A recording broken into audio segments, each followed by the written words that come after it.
Hello, dear masters. A hearty welcome to you all to day 20 of 21 day Digital Dhyan Swadhyayayogam presented by PSSM Global, a wonderful platform on which masters across the globe have been sharing great wisdom with us all. My humble pranams to Brahmarshi Pitamaha Patriji. It's my privilege to introduce today's guest speaker to you all, Chandra Pulamarsetti, a successful entrepreneur, former vice president of IBM Corporation, transformational meditation coach, and board member of few non-profits, including Pyramid Valley International. Chandra attributes a lot of his success, including the acquisition of his software company, to the powerful techniques based on meditation and manifestation. He has been practicing meditation for over 20 years now, teaches regularly to organizational and business leaders and professionals, and participates in several meditation service activities. Chandra is a computer science engineer from BITS Pilani and a core technologies, as well as at his heart with two patents to his credit. Chandra is founder of a non-profit entity called Buddha CEO Quantum Foundation that enables leaders to transform themselves with meditation practice and spiritual wisdom and adopt to spiritual social responsibility. Without further delay, let me welcome Chandra sir, who is joining us today to share wisdom on the topic, tuning into quantum energy, field of infinite potentials. Hearty welcome, sir. Thank you, Swapna Gajaraji. So that's amazing to be part of this platform. Thank you, sir. Thank you. Very happy and blessed to connect with you on this platform. The stage is all yours. Thank you so much. Digital Dhyana Swadhyayayogam platform, beautifully organized, as I've been following some sessions by PSSM Global. I think Pari has been doing amazing, wonderful work worldwide. And this particular program, as I was told, organized by Swarnalatha Madam, Anuradha Madam, and Sai Krishna Teja, I think a youngster. It gives me great pleasure. And my congratulations to all of you to so enthusiastically organizing this. The other day, Karthikeyan sir was sharing about his nice experience on this program. That happened just about last week, right? I think something like the last week or so. So friends, my journey to is in PSS movement very deeply. I live in Bangalore. Thank you, Swapna Garu, for a beautiful introduction, generous introduction. I live in Bangalore and I learned meditation through my younger brother, Dr. GK. Spiritual Tablets Foundation, founder of Spiritual Tablets.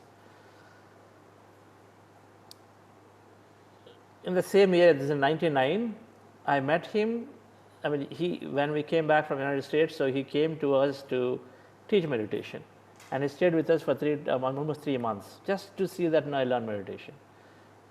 And at the same time, I met Patri sir in Bangalore, very early days. And I was very intrigued that a medical doctor saying that meditation heals. And a master, hundreds of people are following a master. So I felt there's got to be something in meditation. And that's how my quest for meditation started. It took me 3 years. I was in the portals of the edges of meditation. But finally, when I plunged in deeply in the year 2002, there was no looking back. In about 2 months of deep meditations, every day 1 to 2 hours, and reading of several books during that period, like Richard Bach's, Jonathan Livingston Seagull, Conversation with God by Neil Donald Walsh was the book that actually awakened me quite a bit. Conversations with God by Neil Donald Walsh. I read Illusions, I read Swami Rama, I read Yogananda Paramahamsa's books, Deepak Chopra's books. So many of the books I read during those 2-3 months time frame. And I really understood a statement that always intrigued me. that suffering is due to individual ignorance, that happiness or sadness, success or failure is due to the individual ignorance of how we take it. I understood that more than 90% of how we feel about ourselves, about our environment, is really here.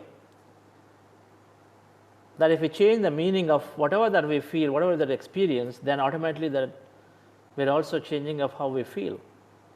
It's really in the mind that I really recognize that now the mind is causing all the challenges, all the problems, all the troubles, frustrations. So that's when I understood through these 2 months of meditation, by reading a lot of books and expanding the consciousness, that if we can rectify the mind, then we can have a great future, great life. And meditation automatically did the magic. We didn't have to do anything other than practicing meditation and then just reading. So my journey continued with the Pyramid Valley project. I did quite a bit of, I was fortunate to have the opportunity to be part of the Pyramid Valley project. Pyramid Valley International is a beautiful meditation center in Bangalore. Very, very highly energetic meditation spot. It's called New Shambhala by Patriji. And so while during that process of working at Pyramid Valley International, so I met several masters, several grand masters. That's the time I got the opportunity to work with Dr. Newton. Shreyans Daga, of course, is a close friend, an amazing personality. Many masters that I met, I came across, through whom I journeyed together. An opportunity that when we do service, I truly recognize that we get great opportunities to work with other masters and we can journey with them. We learn a lot and we'll be humbled all the time, every time we meet, and a diverse set of people. And then PSS movement is absolutely catering to the diverse set of people across the board. And as a result, so I learned so much just being part of this project, in contributing what I could, but at the same time learning a lot. That was one of the core reasons of why I joined, why I took up service work. Even though I've been a full-time executive or co-founder of small startups in those days. So as I went along, I came across,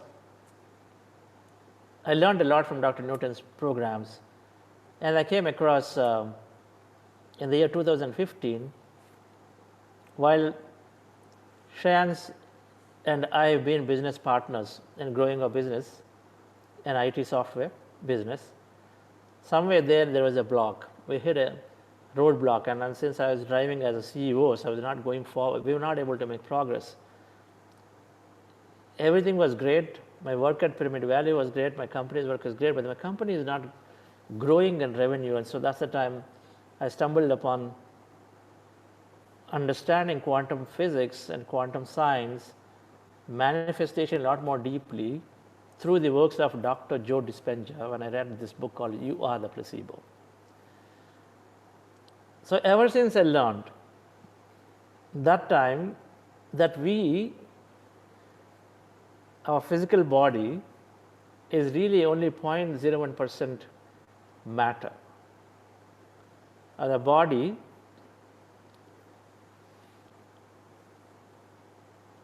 is 0.01% matter and 99.99% energy.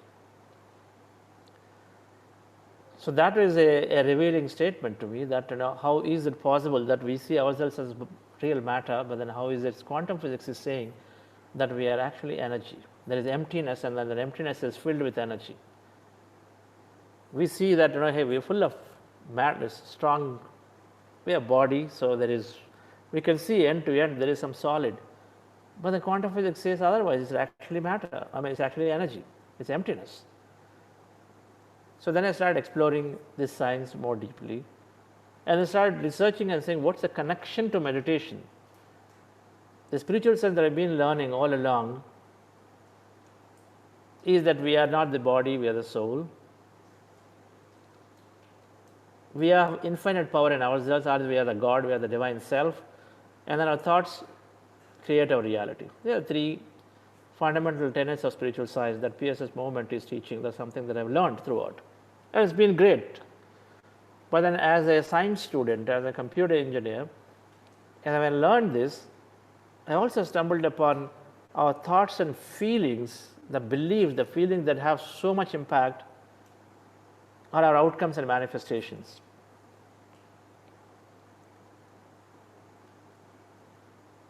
So I started making connection of how this quantum field or quantum physics is saying we are empty, we are energy, and in meditation we experience that energy, and then in meditation when we are becoming emptying ourselves, then we ultimately become that emptiness or energy which is also connected to you, me, and everybody. So we become a whole field, which means we become a greater divine self, and so then we operate as God. So things started to become very, very clear scientifically. Whatever we learned in spiritual science, then we could parallel it. So then I applied some of the principles that I learned from Joe Dispenza in successfully getting great exit for our business, great growth and exit for the business. Exit meaning an acquisition to one of the largest IT companies in the world, and then subsequently is my deep interest to teach. So into the corporates I've been teaching ever since, where I was part of IBM as an executive for some time, and then now continuing that work in teaching meditation to enabling several aspiring as well as existing business, organizational, corporate leadership, to enable them to transform and inspire them to carry this work. This is what we are doing. And then so recently we formed, you can say, a corporate wing with the guidance of Patriji called Buddha CEO Quantum Foundation. We are wanting to teach scientific meditation wisdom. So today we will learn, we'll understand a little bit around this scientific meditation wisdom, this quantum field, and how is it connected to meditation, and then how meditation is helping us to get into this quantum field. So let's demystify this notion of this quantum field, which is also being said as this divine self. We all understand from spiritual science that we are our individual consciousness, we are the soul. Then we are the Jivatma, Aramshatma. Then we have this Purnatma, are the group, are the universal consciousness, individual consciousness to universal consciousness. So this quantum field has got these layers. The quantum field is also considered the same. It is that individual consciousness, it is that universal consciousness. It is that. It is nothing but that divine self, that greater part of ourselves which is always there. So let's understand that a little bit demystified, and then let's do a meditation as part of this. The more I understood that how we get in touch with this quantum field or to our divine self, inner self, by deep experience, the more I understood the science that a deep experience matters. A thought and a feeling. An experience is combining thought and a feeling. The more we can combine these, then the more deeper we learn, and then the more deeper we can project whatever we wish to have into that field, and so we manifest it. Essentially understood that if we can have deeper experiences and meditations, we can have deeper experience in what we learn, then it can really support in our manifestations, are now making our life outcomes much more faster and then stronger and powerful and more fulfilling. So we will do meditations, trying to combine some of the experiences more deeply, and then I also again talk about some more topic, and then we go to a Q&A. So quantum field, let me put up a slide so that it becomes easy to understand some of the concepts.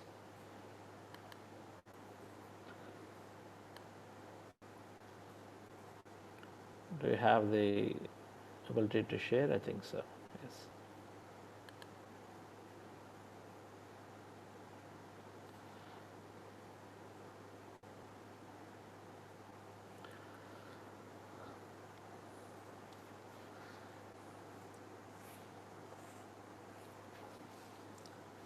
Buddha's Quantum Foundation is essentially enabling every leader to be a Buddha. You want to be a Buddha, you want to be a leader, business leader. So what we are doing is combining meditation wisdom very scientifically applying it towards business so that your business can be enabled to be grown. Individual grows, the business grows, so hence the employees benefit, the communities benefits. That's our goal. So quantum field. So Niels Bohr is a quantum physicist, had said everything we call real is made of things that cannot be regarded as real. So statement that is saying, hey, this phone, this computer, this laptop, this room, everything that we think is real, right? Matter is physical existence, is we think is real, is made of things that cannot be regarded as real. Because Niels Bohr understood that whatever that we think is matter is really, really deep inside the energy. Niels Bohr is a great quantum physicist, an amazing contribution to the whole science of quantum physics. Now, before you go into the quantum physics, or the quantum physics model is corroborating these three statements. We are less matter, more energy. We are unlimited possibilities and potential. We create our realities through thoughts and feelings. The three statements I learned in the year 2002 and 3, when Patriji defined what is spiritual science in condensed form. Is that spiritual science is equal to number one, we are not the body, we are the soul. Now, quantum physics is saying, number one, we are less matter, more energy. So I equate and say we are not the body, the matter is equal to body, so we are less of it. And so we are not the body is equal to we are less matter, tiny matter than not matter. We have more energy, we have that soul, that energy equal to soul, if you could think of that way. The second statement that I learned in spiritual science, we are divine self. We are gods. That is the second statement of spirituality. We are gods. We have infinite potential in us because we have the godhood in us. Invoke the godhood through meditation. That is the second statement. So now quantum physics is saying we are unlimited possibilities and potential. Now, if God is, the way we define God is equal to infinite creativity, infinite love, and infinite power, ability to do things, ability to be combining and becoming one with everything out there, infinite love, infinite creativity to have an enormous amount of experiences for an intimately enjoy life. If God is that, infinite creativity, infinite love, infinite power, now quantum physics is saying we are unlimited possibilities and potential, unlimited, so infinite. We have infinite potential, infinite power, infinite possibilities. What is a possibility? Anything that can happen. So if it's infinite possibility, the possibility can be towards dealing with people, things, places, or it's towards creating things, creativity or love. So it is matching. The third one that we learned as part of the spiritual science is equal to our thoughts create reality. And then here quantum physics is saying exactly that in a different statement, which says that our observation collapses the possibility. So I'll explain these things. But essentially, quantum physics has said that these three statements, whatever that we're saying, that what we used to learn, yadbhavam tadbhavati, is exactly what now is quantum physics is corroborating and saying that we are an infinite field of potentiality, and our thoughts actually go and then make that potential possible in a physical plane. Yadbhavam tadbhavati, what you think is what happens, is what is now corroborated with quantum physics. So let's understand this a little bit more about it. So the first one, we have more energy, we have less matter.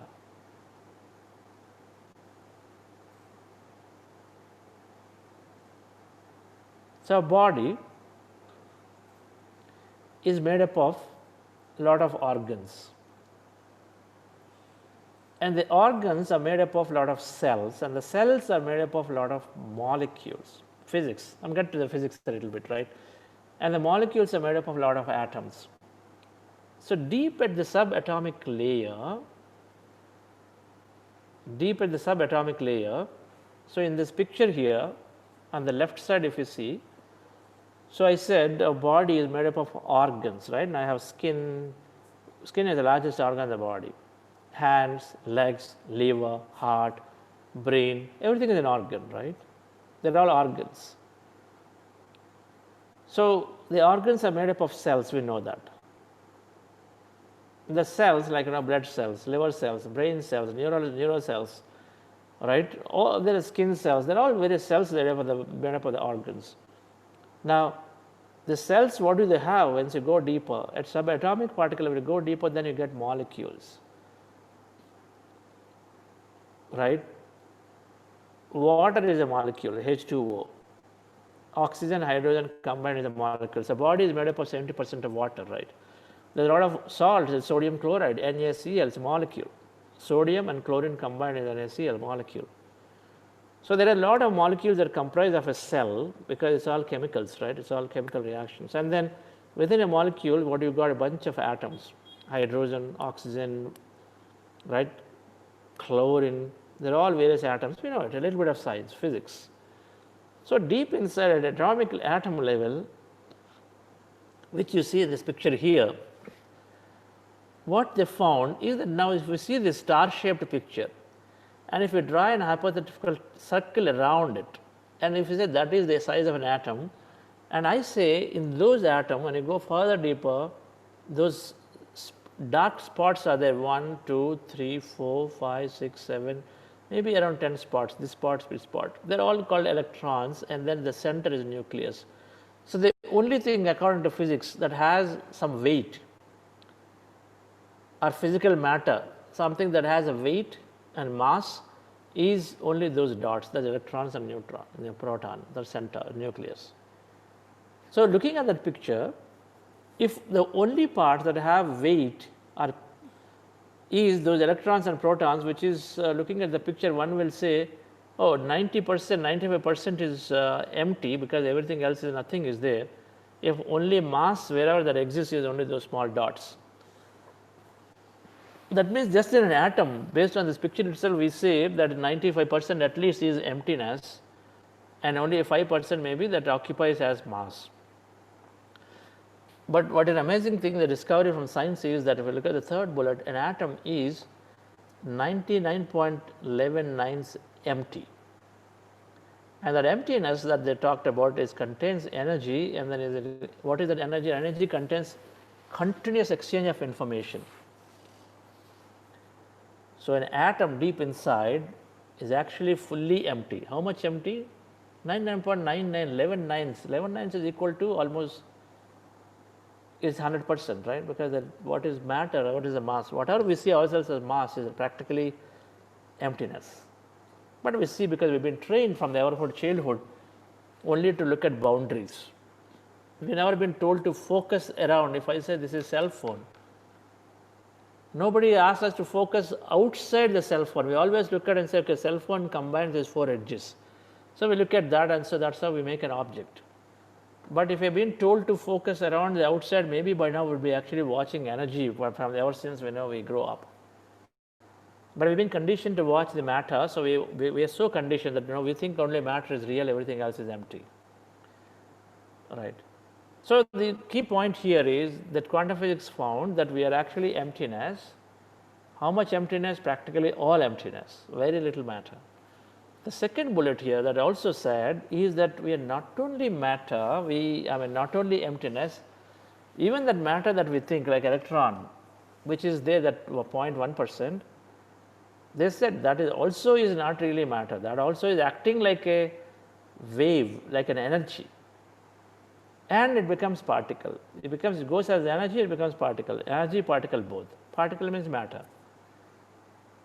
So essentially what science has proven is that in our body, first of all, we are totally empty, and the emptiness contains energy, which is information. Information is nothing but our thought.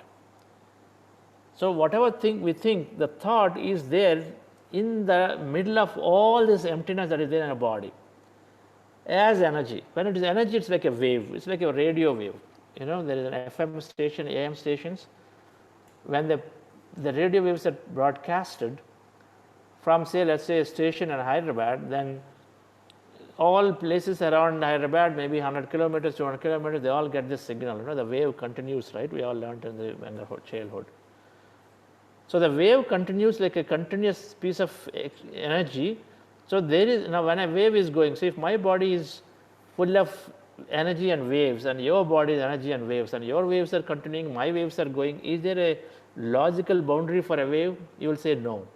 So my wave comes and then touches your wave, and then we become one there, because waves intersect, waves meet. If I am a positive person, you have a positive person, if your frequency, my frequency come back and match, then the wave becomes bigger. If I am too strong and then you are also negating and then we both come together, then one cancels each other, the net output is zero.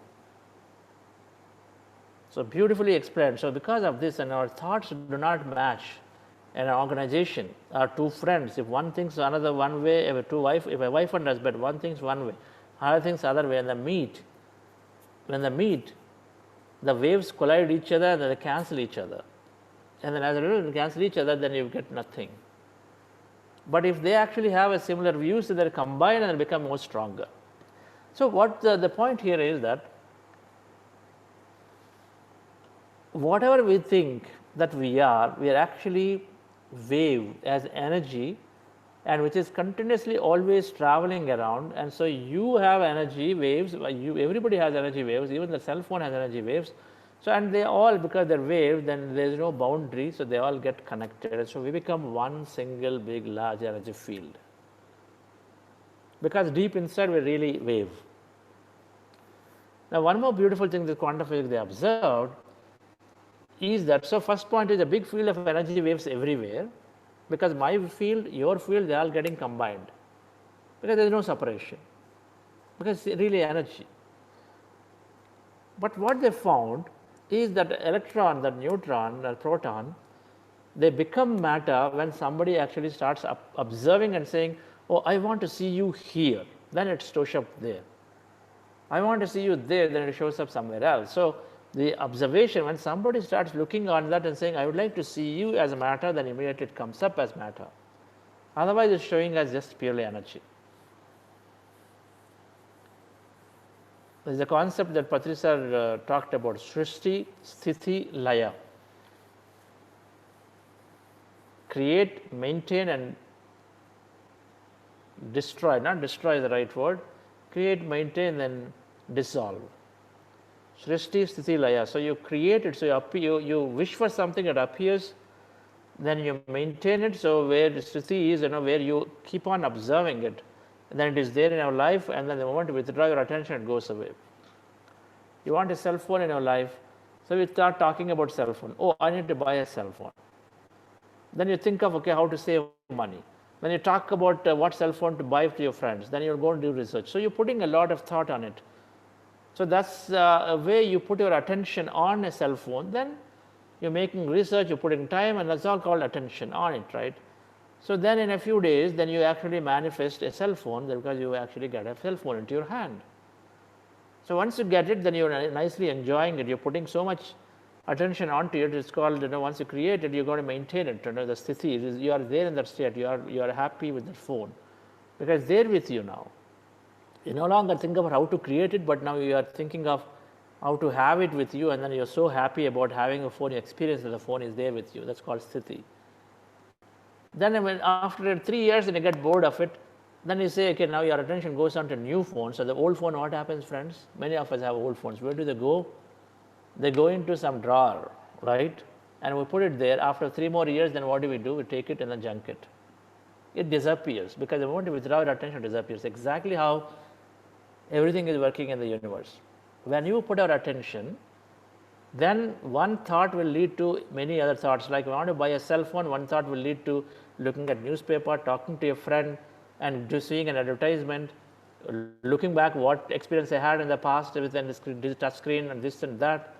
So one original thought of wanting to have will lead to a lot of derived thought, and with all of that, you manifest something into our life. And then as long as we experience and enjoy it, it is there. The moment we say, okay, we are done with it, and you're boring and you withdraw your attention, then that object is going away. Our body is also like that. So the whole universe is like that. So that's what quantum physics is proving. So the quantum physics, based on that information, if we can sum up and say, quantum field has unlimited potential possibilities. Now, why did it say unlimited? So what it said is, the previous thing, in an energy form, that electron or any atom is got these electrons and nucleus are energy. They're in energy form. They're not in particle. They're not in mass. When somebody observes it, they become a physical matter, but the moment they withdraw attention, it becomes energy again. And since it is all traversing beyond the speed of light, light is 300,000 kilometers per second. So you can go around the earth in 1/5 a second. Around the earth in less than 1/5 a second, because that's all it is. The earth is 50,000 kilometers. So this information, this energy is traversing beyond speed of light.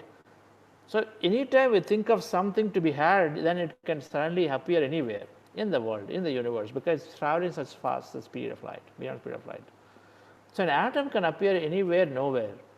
It can be nothing or it can be everything. Nothing because it exists as wave. It can be everything, whatever you want to be, the moment you observe and say, I wanted to be here. So the point is, because my field, your field, everybody's field is connected, it all becomes one single big energy field, and that single big energy field is got so many of these electrons, billions and billions and billions, trillions of electrons are there, protons are there. Now any combination of them can be collapsed. So that's why it says a quantum field is unlimited. First, it is very big. Everything out there has consciousness, which is everything is energy, whether it is phones, whether it is plants, trees, rocks, minerals, buildings, whatever, everything that you can see as matter is all energy, so everything is connected, one big unlimited field. And since everything is got made up of some electrons, protons and all that, subatomic particles, and all of them are called quantas, and so how many of them are there? There are infinite of them are there, and hence how many ways you can put them into physical aspect? Infinite ways. So it says infinite potentials and possibilities. And then experimentation said that observation manifests possibilities into physical reality. So whatever we observe, it manifests the possibility of physical reality. So that means it influences the appearance of electron. So now I want to relate it to, so far, I mean, that's enough of physics, but I want to relate this to our life experience, right? Every physical event. See, our life, at the end of the day, everything is an event in our life. Birthday, event. This workshop, event. You working in a company for say 3 years is an event. What is an event? Anything that has a start date and an end date, right? Event means a start date and an end date. Then it is dealing with either there are some people are there, maybe some places are there, maybe some things are there. An event means people, places, things in a given time. That's all it is. So our entire life is of living with set of events. That's what we call an experience. An experience is events. A Dhyana Chakra event, when we go, where the PSS movement organized so beautifully for 10 days every year, that's also an event, right? It is experience. An experience of Dhyana Chakra is that you're going on 21st of December, you're coming out on 31st of December, 10 days you're meeting a whole set of people in a place called Kailaspuri, right? With what things? With the stages, with those food and this and that, all those things is combined. It's a grand mega event and experience in our life. So everything in our life is an event. It's all experiences that we're having, an experience are nothing but events. Now, what is an event comprised of? Ultimately speaking, inside they're all just nothing but a bunch of electrons and protons. So we are collapsing. So when we put our attention on whatever that we want, then over a period it becomes an appearance of a pattern of subatomic particles, that is electrons and protons, influenced by our observation. So you want to get married. So this is a big event. You think about it. You're putting a lot of attention onto getting married. Now along with you, your friends, your fiancé, then your parents, their parents, all of them are also thinking about this event called marriage. They also put their attention. You put your attention. So your electrons, their electrons, everything comes together as collapsing. Your thoughts will talk about some sarees, dresses, function hall, this and that. All those thoughts about how you want it to be, everything is ultimately forming into a set of physical event that collapses by multiple people thinking about it and simultaneously collapsing because they all think the same. So in everything is a physical event, is an appearance of a pattern of subatomic particles. So an event of marriage combines what? My molecules, your molecules, and stage molecules, and a chowdhury or a function hall, and then lots of furniture and molecules, all of them have to come together, right? And then a whole set of people come together for the marriage to be attended. So they all, because they all also think about it, So, they all make that collapsation of their things possible in a given place. So, if two people in a home on the marriage, if I am getting married, if I think one way and then my parents think another way, they say no there, you say no here, and then if you don't agree ever, then it will be deadlock. So, that event does not take place because you are saying that way, they are saying this way. So, two people are saying two different ways, so it does not happen, right? Because they are cancelling each other, their thoughts are not alignment. So, only when they combine and think alike, then automatically they can manifest something happen. This is why companies where if business partners are together, if they cooperate together, things will happen. If they fight with each other, because one says this, one says that way, things won't happen. Manifestation doesn't happen because that event, that different frequencies are cancelling each other, friends. So, I wanted to say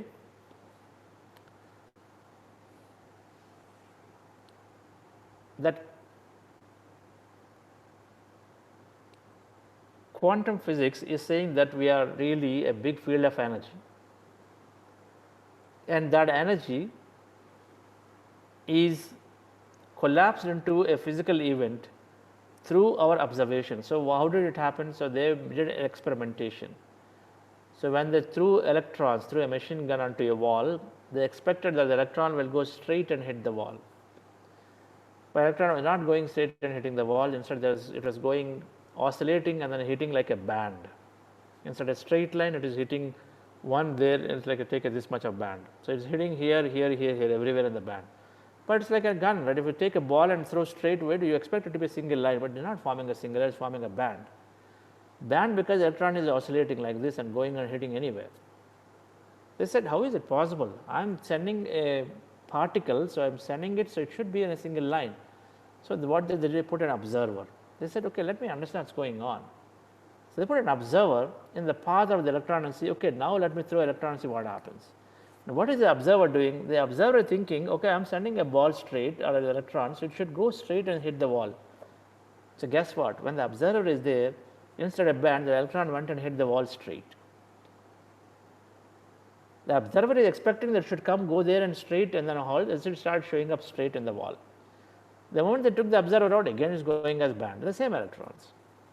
So, that's when they recognize that our thoughts, if an observer means somebody who is thinking and saying, I want to see there, because that's what I'm normally used to, right? If I'm throwing a ball, a stone straight, it will go straight. So, it goes straight, it will go straight and then hit whatever it is in the way. If a wall is there in the way, it's going to hit that. So, that's what I'm used to thinking, and I thought about that way, and then I'm expecting it to that way, so it happened that way. So, that's how the quantum physics proved that our thoughts create realities. Now, neuroscience combined, and the neuroscience came in and said, our thoughts are coming from the brain, but our feeling in the body triggers a lot of thought. The feeling in the body triggers tremendous amount of thought. For example, somebody shouted at us, we're angry. When we're angry, we had a feeling. That feeling is that our BP raises and our heart starts beating faster, and then maybe for some people the lips sort of shake around, eyes become big, right? Nostrils become opened up. So, a lot of feeling that happens because you're angry. The moment that happens, that suddenly it triggers a whole set of emotion in the body and then goes back and then sends another signal to the brain and say, recollect everything that where people shouted at us in public, suppose. If somebody shouted in public, it goes back and then draws all the events where we were shouted at in the public by a lot of other people in the past. It triggers a lot of past memories of people shouting at us in public. And what happened every time? Where we felt really bad, now we can recollect all those emotions also. So, one single thing of an experience where somebody shouts at us will trigger a lot of other thought, auxiliary thought related to that stored in the brain. So, we get suddenly a bout of thoughts, many, all kinds of thoughts come. So, a feeling, that means when a feeling of anger causes a lot of auxiliary relating thoughts, and so suddenly your thoughts multiply, exponentially rise. And so, now all of them, and the quantum physics says that your observation collapses the possibility. So, whatever thoughts you have is what you're going to create more of it. So, combining neuroscience it became amply clear that whatever feelings we carry, because a feeling produces up to 5,000 more powerful energy signal compared to a thought. A feeling produces up to 5,000 more times energy compared to a thought which is also producing energy. And so it became amply clear to me when I was reading those books that our thoughts and feelings fundamentally create our reality. And the more feelings that you have, the more that kind of experience you will create in your life. If I have a lot of grief related feelings, then I'm going to create more grief in my life. If I have a lot of frustration kind of feelings, again, because every time I go to my office, then there is somebody, some colleague naggingly, constantly bugging me, is trying to irritate me, trouble me, those the children go and there is always a group of people bullying a child that comes back, keeps getting irritated, frustrated, because there is a set of people who are bullying. They come and complain to the parents will say, okay, mama, that's fine, ignore it. But then he keeps getting bullied, so that frustration. So that if the child has a frustration feeling, and because of the frustration feeling, he doesn't know, but the frustration feeling triggers more frustrations, and because then he has feelings which are 5,000 more powerful, then they keep projecting, and so he creates more of it again. Because every time we think, every time we feel, we're producing a sort of energy. It's called electromagnetic energy that goes into the field, which is again nothing but energy, right? We said everything is energy. So when you send a signal from with a feeling, a thought, with a certain frequency of electromagnetic energy, now that goes and finds the same match in that energy field and then produces that as another event. So it became amply clear that the more positive feelings we have, then you can create more positive events in our lives. More negative feelings we have, we can create more negative feelings events in our life. So when I understood thoughts and feelings create reality, because the neuroscience is playing in, where the more you have feelings, then it is very strong in the mind. There are two things that are happening. One, you're sending a strong signal out to the field. Second, you're recording it very deeply. A feeling gets recorded very deeply in subconscious mind compared to a thought. Because a feeling is an experience. An experience has a lot of context of which place, which people, what is the time, what situation, how did I feel in my body. All of this information is stored when you have a feeling. So when it's a lot of information is stored in many ways, then it's tough to forget it. It's tough to forget it. So the same feeling you have a second time, a third time, it recorded so deeply that it goes straight into a subconscious mind. So when you don't forget something that has already happened, then it keeps projecting back for you automatically. So when it projects out without you knowing, it's called autopilot. So without you knowing, it projects out. So automatically that thing is happening for you. So people who hold on to a lot of grief, who hold on to a lot of frustration, who hold on to a lot of anger, without even they knowing, they programmed it into the subconscious mind that automatically our brain is just projecting into the field automatically.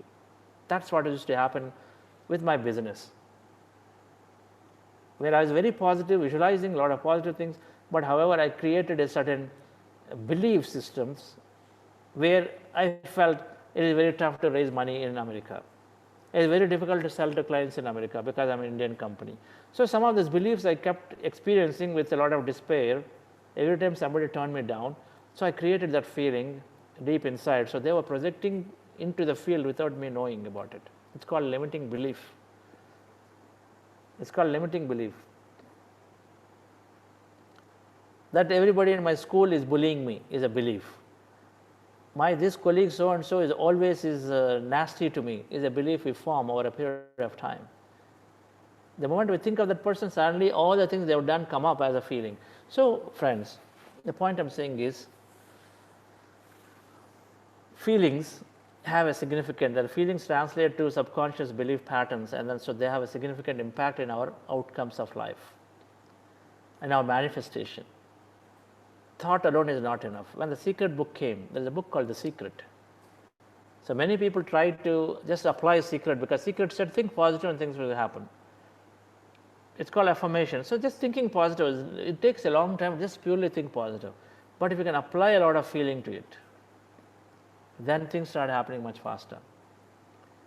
So that's what I have understood, that whatever thoughts and feelings we carry, They project, and the feelings have a lot more power, and so they project into the future and then create the same kind of feelings that we carry in our mind.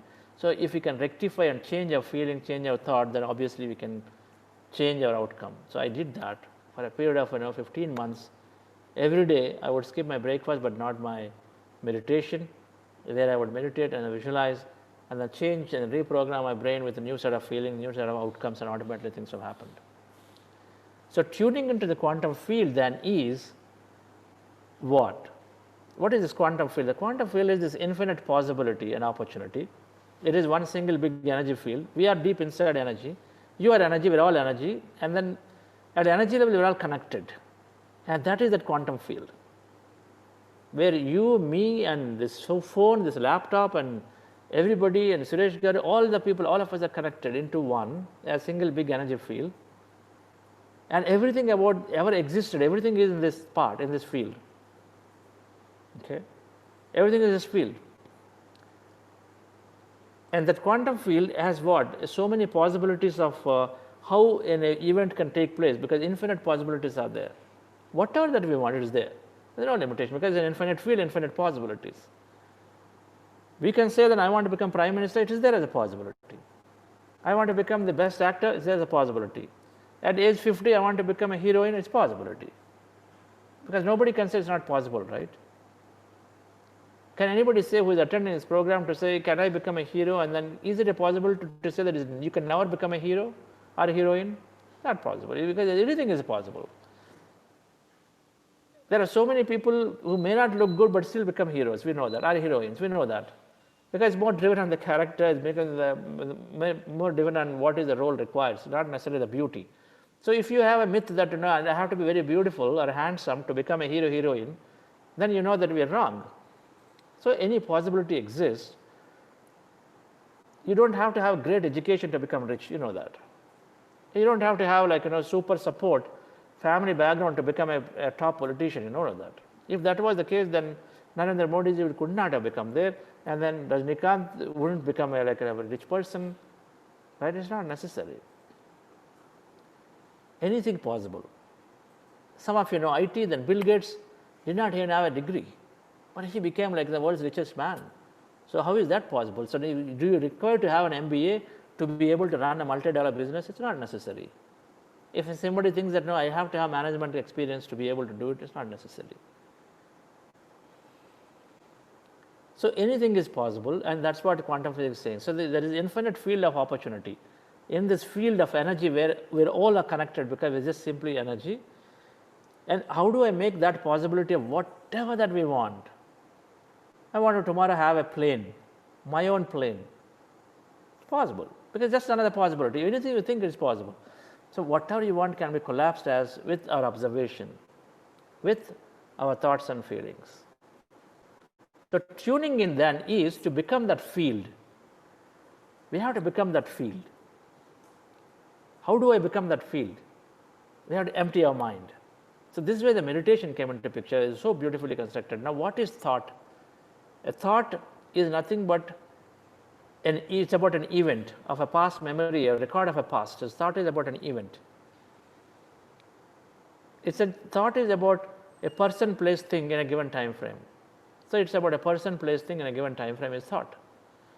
So when we empty the thoughts, I've got 50,000 thoughts. I'm going to take out one thought. I'm going to take out all my thoughts. If I take out all the thoughts, then I've forgotten everything about my past. I've forgotten everything about my future. Everything about me, because about me is also based on my thought only, right? I'm 50 kgs, I'm 60, 70 kgs, I look like this, my teeth are okay, my eyesight is this, whatever, right? Something like that, and I have these 20 dresses. All of this is thoughts, right? About me, our body. So if you take out all thoughts about past, present, future, then what are you left with? If all the thoughts are taken out, and then our understanding of my house and then our environment, this world, everything has been taken out because all thoughts are taken out. So what are you left with? So it's like taking out in your room, your furniture taken out, people are taken out, walls are taken out, you'll be left with what? Nothing, right? Slowly you take out the sun, the moon, everything out there in this universe.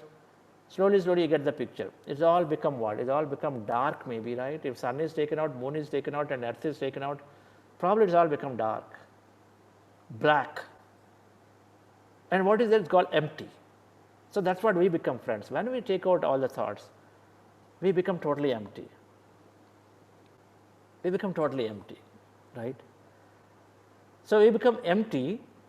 Empty of what? Empty of no body, no people are there, no place, no thing, nothing is there. That's exactly what happens. When we become empty of the mind, then we start experiencing that emptiness. And the emptiness, remember I went back, go back 3 slides where I said our body, a subatomic particle, what does it have? It said 99.999% emptiness and only 0.01% matter. So we experience that emptiness. Now what is that emptiness? It's all energy. That empty, the moment we experience emptiness, then we are all connecting to that energy. So meditation, where we say empty your mind, and when we empty the mind, we are withdrawing our attention of this old matter, so we become that energy automatically. So when the tuning into the quantum field means are becoming one with your greater self, is that we have to empty our mind, that's all. We empty the mind, then we become one with this energy field that exists everywhere, dear friends. That energy field is infinite possibility, which means that divine self is a greater consciousness. It's got infinite power. Anything can be possible. So that we become that. So by tuning in means when we empty ourselves, then we become one with that energy field. So that means we are operating as a greater self, a God, divine self. That's what we are operating. So we are there. When we are there, then automatically whatever that we want, we can make things happen. Because now you have everything, right? Everything is inside you. So everything is possible. Whatever you wish, you think about it, it's got to, you simply take it out and then manifest into physical reality. That's all, because it's just there inside you. If your pants have 2 pockets, right? And then I say, take out the 1 gold coin from the left side, then you'll feel it. If it is there, okay, take it. 2 pockets, one side, 1 pocket has coins, metal, another pocket has notes. I say, hey, can you take out the gold coin? So coin or metal, you try to feel it. Oh, I felt it, oh, it's there. So you go and then take it, isn't it? So it's easy to take when it is there with you. Then I say this coin is not with you, but it is there with Swapna, outside. There are 100 people, I say it is there with one of the 100 people. I don't tell you where it is. Then how will you find it? What is the way to find it? Okay, go and find the coin. It is there when there's 100 people in the crowd. If it's there with you, you can feel it. If it's not there with you, then you have to try. You have to now go on searching where it is, everywhere. Isn't it? It takes time. It's called matter trying to find matter. Whereas, if you become that, if you become that all 100 people, then you know where exactly it is. And how do you become 100 people? You become energy where you all become one. That's all it is. So physically you're trying to become 100 people, not possible, but energetically you become 100 people of that energy. Because the moment we connect in to their energy as there is emptiness, then we are this energy. So from that energy, then you know exactly where it is, right? So you can find out and say, oh, okay, it's Swapna and there's 100 people, I can go and get it. Because we become that bigger picture of energy. So tuning into quantum field is very simple difference, is that breath mindfulness meditation that Patriji taught us. When we are with the breath, empty our mind, when we empty the mind, we automatically become empty in the body, around the body, and then as a result, we experience that energy. So we are in that energy field. In that field, everything is there. Healing is there. Miracles are there. Love is there. Money is there. Abundance is there. Empowerment is there. Anything that you wish you want to have as a quality is there. You can tune into that energy by thinking about it, and that comes to us. Just thinking about it comes to us. That's what is called manifestation workshops. The whole abundance workshops are thinking positive. You're tuning into an abundance of energy. Healing, you tune into the healing energy and say, I'm healing myself. You know, that energy is there, which is nothing but a whole set of genes that are going to go and produce a right amount of protein to heal my body. So you tune into the healing energy. It's nothing but there's special frequency of healing which will go and open up your genes to express new protein. So you will heal. So tune in is nothing but we become first energy field, and then we put our attention on a healing energy. So think of healing, and then it goes in healing energy. Think of abundance, it goes, and then you connect into the abundance, because every thought is energy, and every thought is what is nothing but a magnetic signature. Now think with a feeling, it's great. So we think with a feeling, that's where the visualization comes. That is a topic for different time. But this much to say that whatever you think and feel, like I feel good that my body is healed and I'm feeling so great that my body is healed, so I'm doing running, I'm doing jogging, dancing, all that feelings you have, then automatically then you're producing a lot of strong signatures so that you can go to manifest that healing energy into your body, and so you can heal yourself. So I would like us to go into meditation now, to empty ourselves. Tuning into is nothing but emptying ourselves, dear friends. So for this process, what we are doing is we are doing Anapanasati meditation, and Anapanasati meditation, there are two aspects of Anapanasati. One is observing the breath. I'm trying to put a slide up.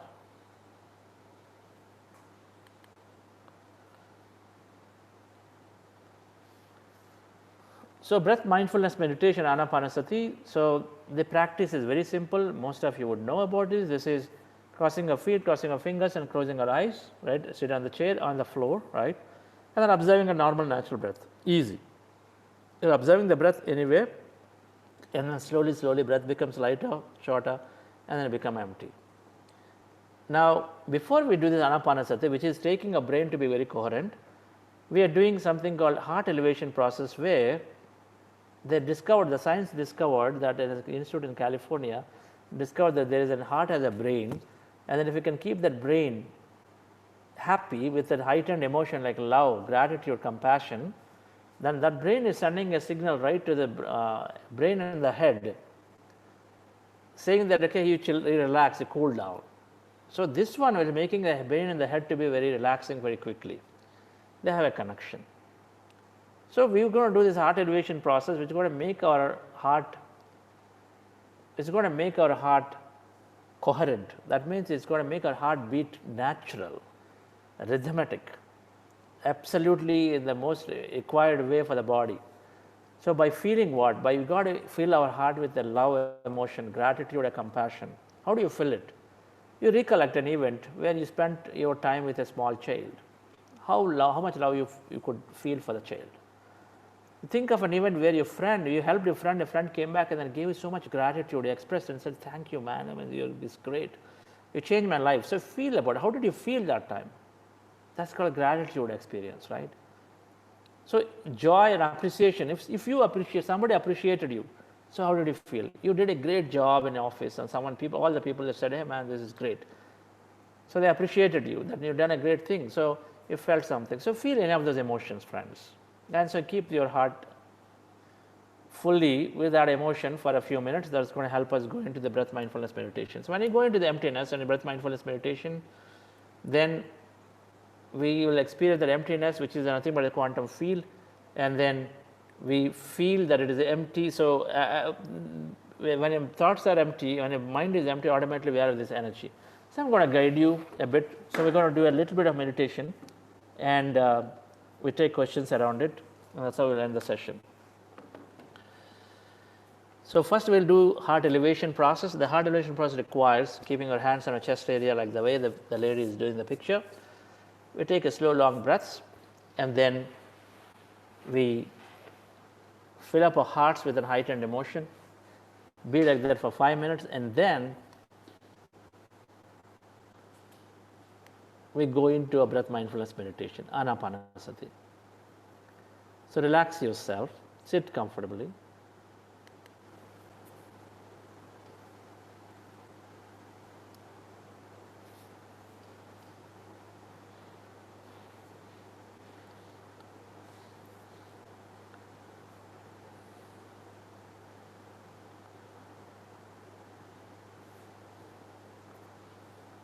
I'm going to play some music.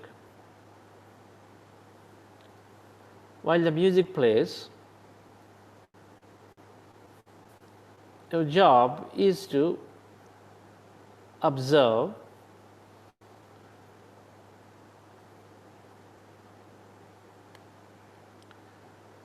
in breath mindfulness meditation is to observe that breath.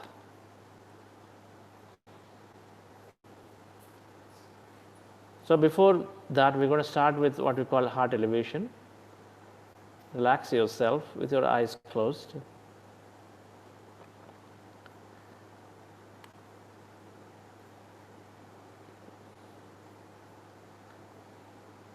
we are going into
dear friends, dear masters,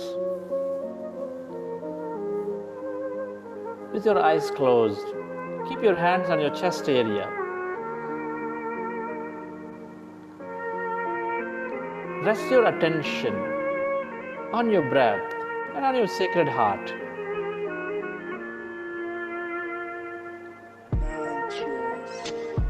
Take a slow, long, relaxing breath. Can you feel your beautiful heart as you rest your attention on your heart?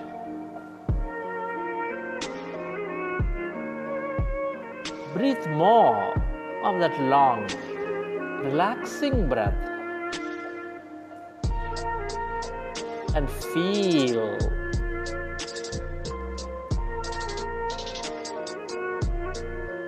your beautiful heart, the seat of all emotions,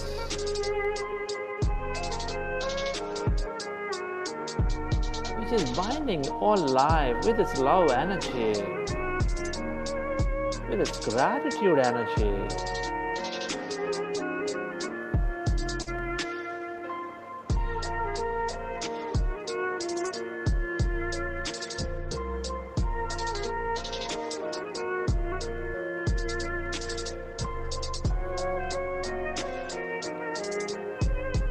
Can you feel that love, that gratitude inside your beautiful heart?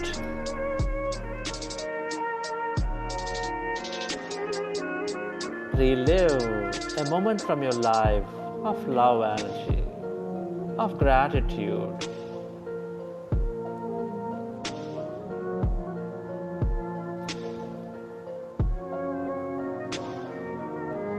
Feel more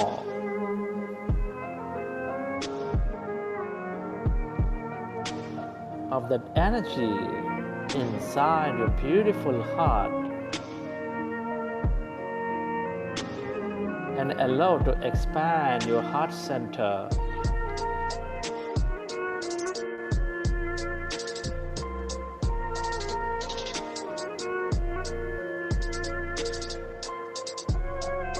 We're all connected with everything and everybody. Deep inside, we're specks of energy.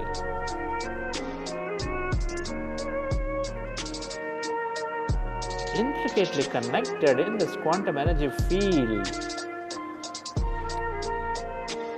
Love, gratitude, compassion are all the ways to become one with all things and everybody again.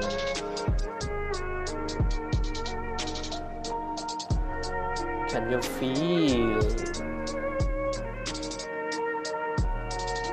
that love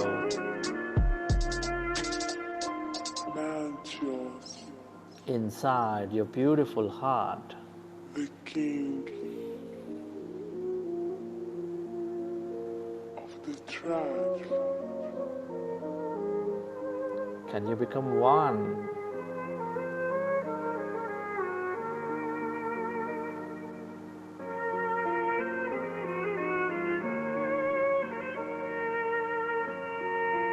with all things and everybody, with that energy.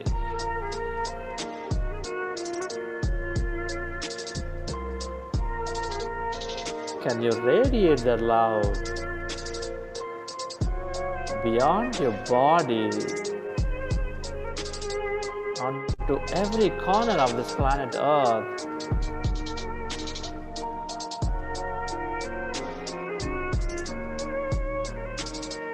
Where your attention goes, there the energy flows.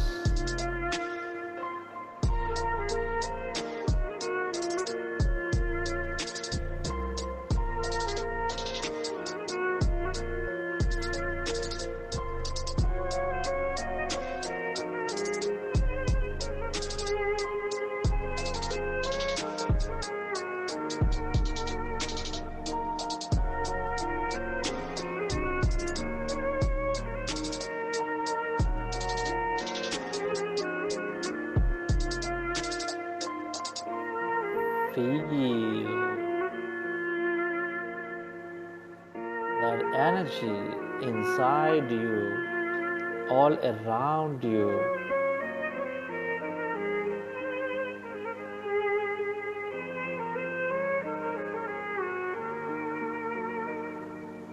Now choose the king.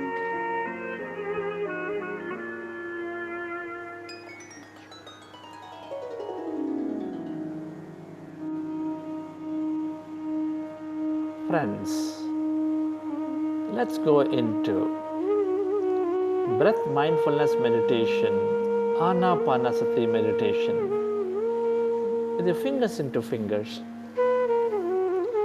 Rest your hands comfortably in your lap.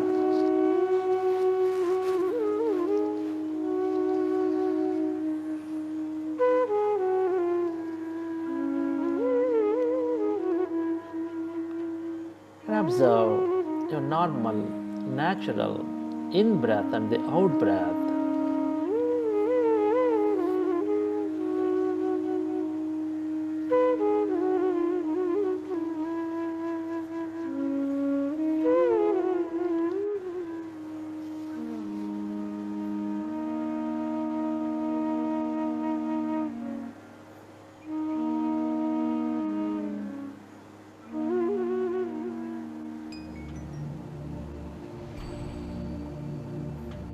Be with your breath.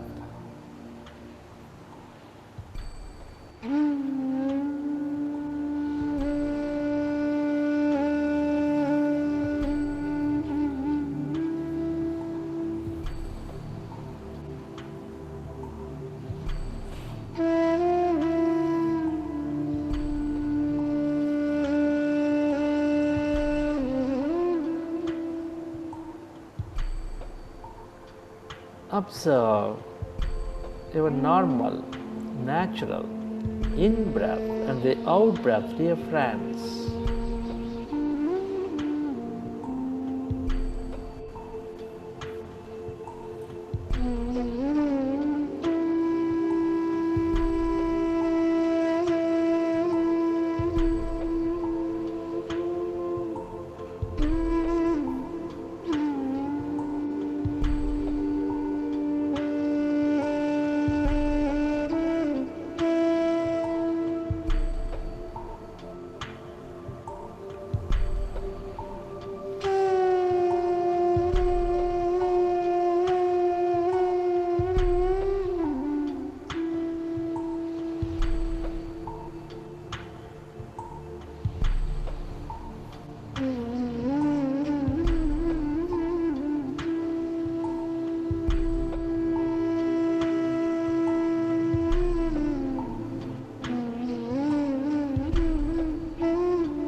when you observe your breath, your mind becomes empty.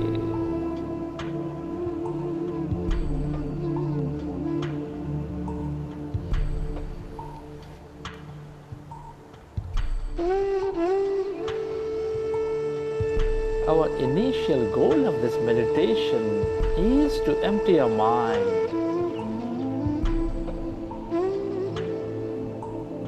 And as the mind is empty,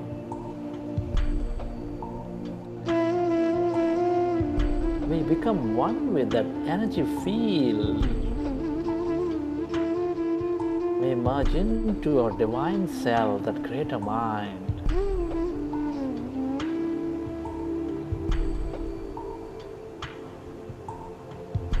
Be with your breath.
Be with your breath.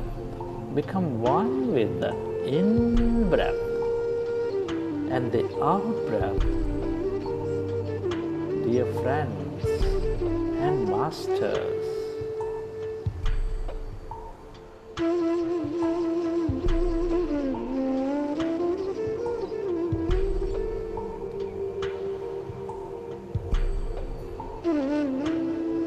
as you are with the breath, allow yourself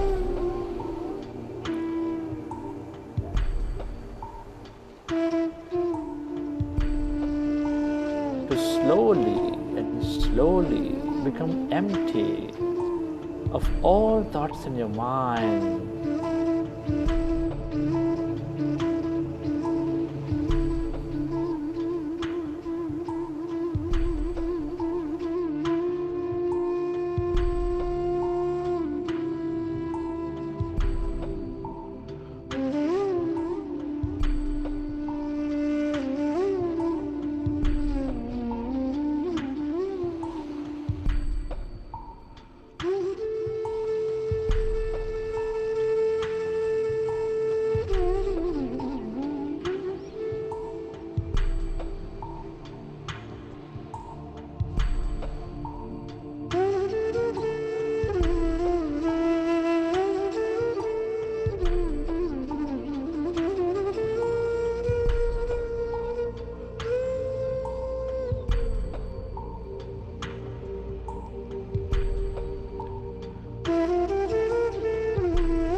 it is natural to have thoughts. When you recognize, come back to observing your breath and allow yourself to become one with the in-breath and the out-breath, dear friends.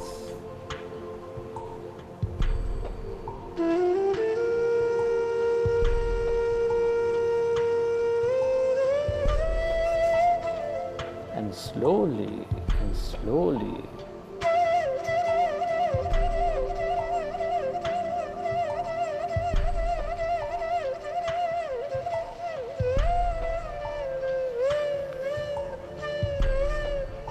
become empty of all thoughts in your mind.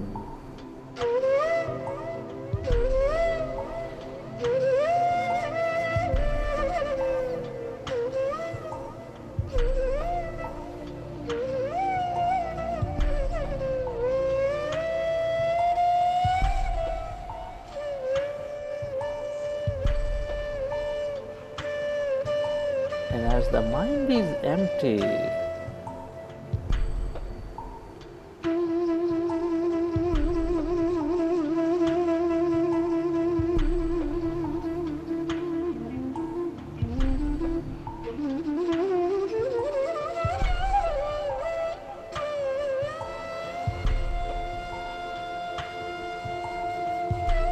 can you find that emptiness inside your body?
Allow yourself to be totally empty of all thoughts in your mind as you're becoming one with your breath.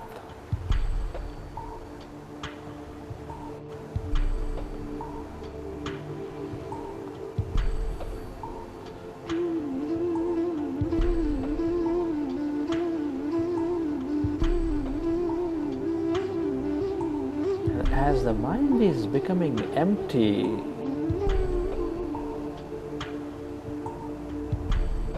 become aware of that emptiness inside your body.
Allow yourself to be totally empty of all thoughts in your mind.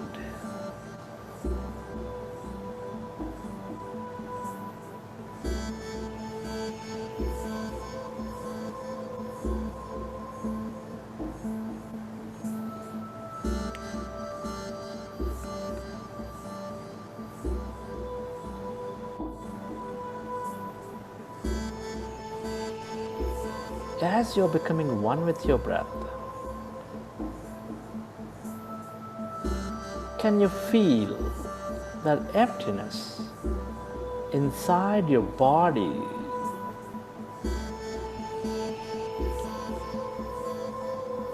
Can you become aware of that emptiness all around your body, occupying your room?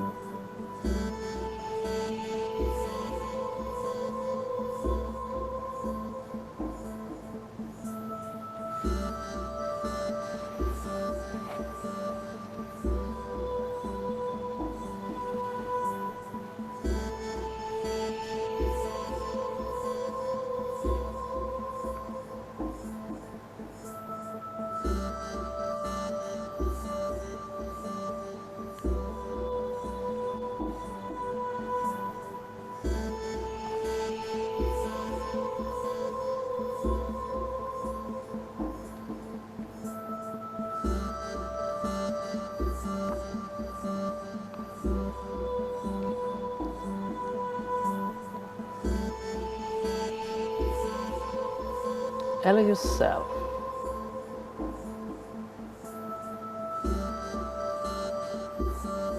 to go deeper into that emptiness where there is no body, where there is no thing,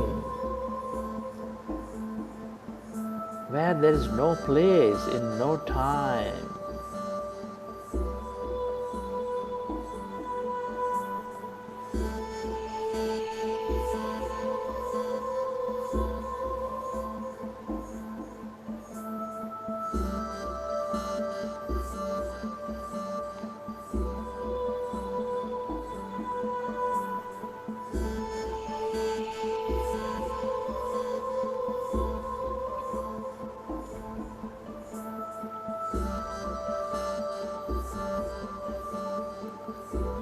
All emptiness is energy. That's energy in the quantum field of infinite possibility and opportunity.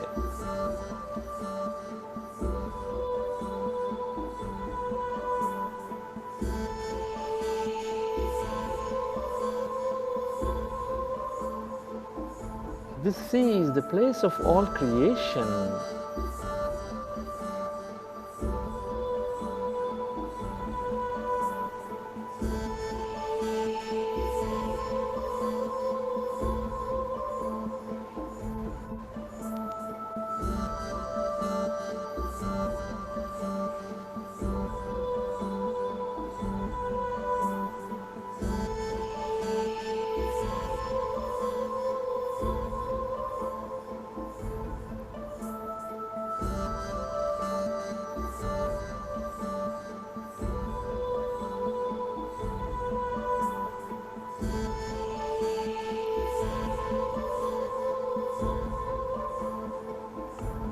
The longer you stay in this field as no body, as no thing, the more you become of it, the more you receive from it.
Stay aware of that emptiness of no body, no thing.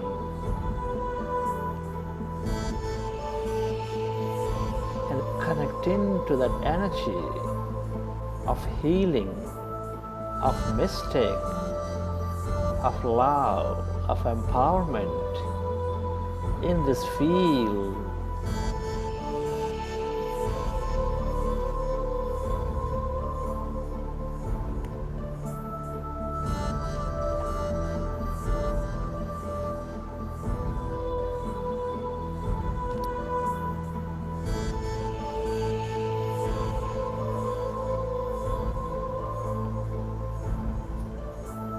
We are less matter, more energy according to quantum physics. Allow yourself to completely go beyond your body, beyond your life, and merge into that energy as pure awareness.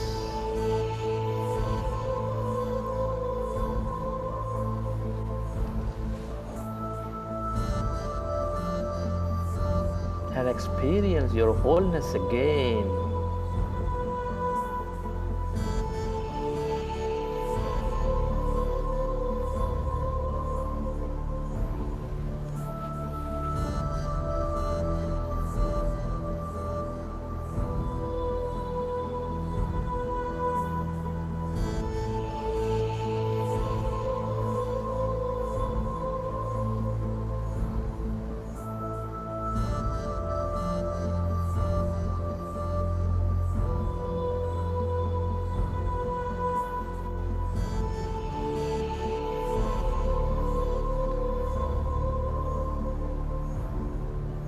Go deeper and deeper into that emptiness of no body, of no thing.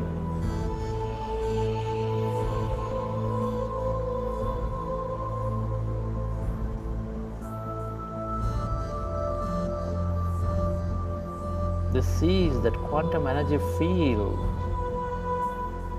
Tune in to the abundance of energies in this field.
Friends, let's express gratitude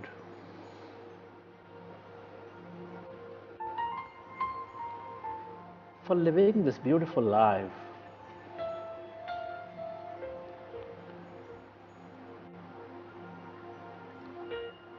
Can you be grateful to your parents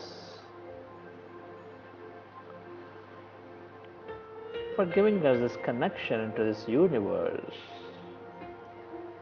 Be grateful to all your teachers and mentors for expanding your wisdom.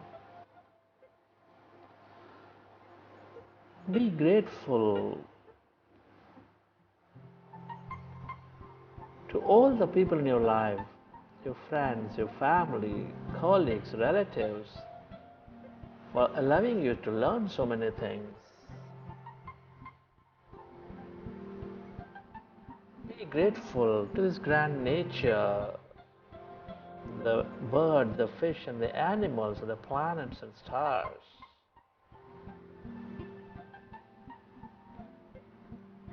For being an integral part of our life, with love, with trust, with beauty. Be grateful to all the things you use, the technology, the places you go, the governments and companies for supporting our life in many ways.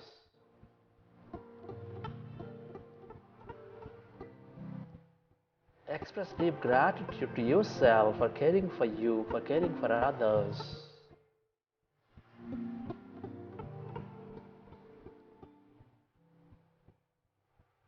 Be grateful to this intelligent universe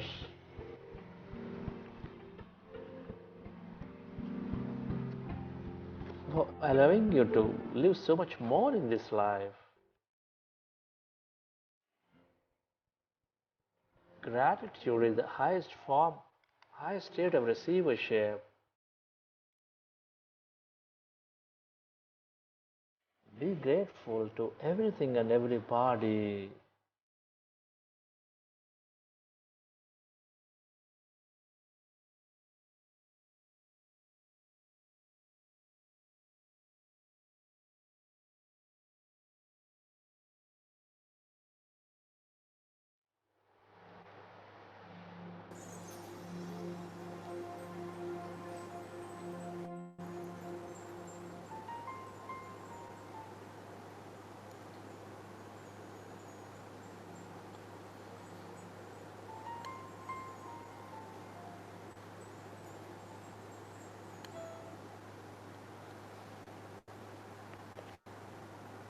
Relax your body. Sarve bhavantu sukhinah. Feel your body. Sarve santu niramayah. Sarve bhadrani Relax yourself. Ma kaschit dukkhavaag bhavet. Shanti, shanti, shanti.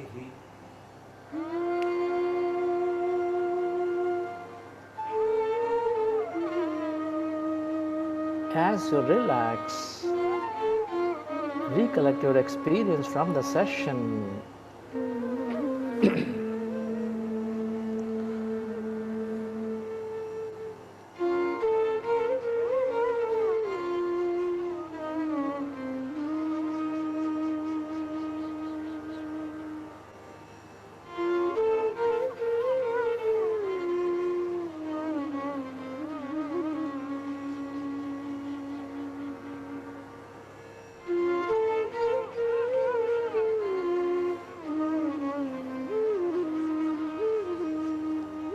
And whenever you're ready, you can keep your hands on your eyes for 5 seconds and then open your eyes.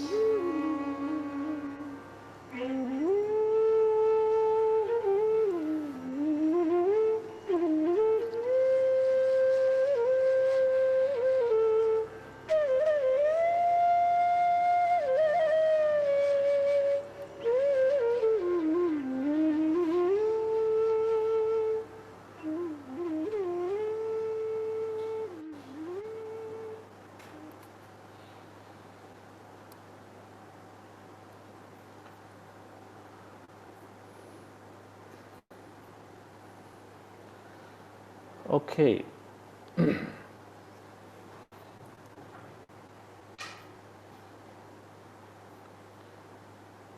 All right, friends. Hope you're able to meditate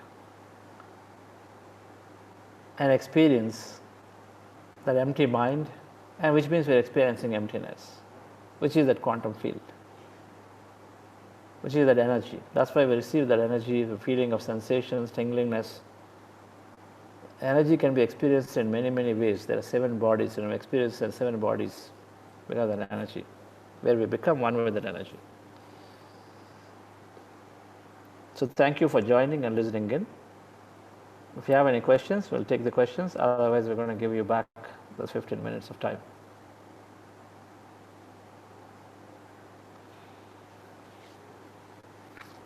Thank you so much, sir.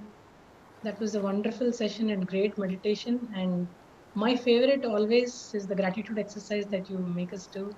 It gives a very good feeling, happiness. Thank you so much. And thank you for demystifying a lot of things and correlating the energy science with the spiritual science. When you give it, I mean, now I have a very clear understanding of the three concepts that you mentioned, that you are not body but soul, wherein it's correlated. I mean, it's like we are less matter, more energy, all the three concepts. And feeling produces 5,000 times more energy than thought. I think that is the reason they say that if you want to manifest something, you have to live with that emotion that you already have it with you. And through meditation, you try to take your thoughts out. And then once you get that emptiness, that is how you connect to become one with the energy field, and you connect with your higher self and operating as greater self so that we can make things happen. Great wisdom, sir. Thank you so much. So we have a few questions. Srilata is asking, Master, any tips to control thoughts? Practice. It is not possible to be zero thought state. Prima facie, it is rarely possible. So if someone is thinking that we have to empty a mind in our meditation for the throughout, it is not, it's a myth. So it is okay to have thoughts. After 20 years of practice, thoughts will still be there in some sessions.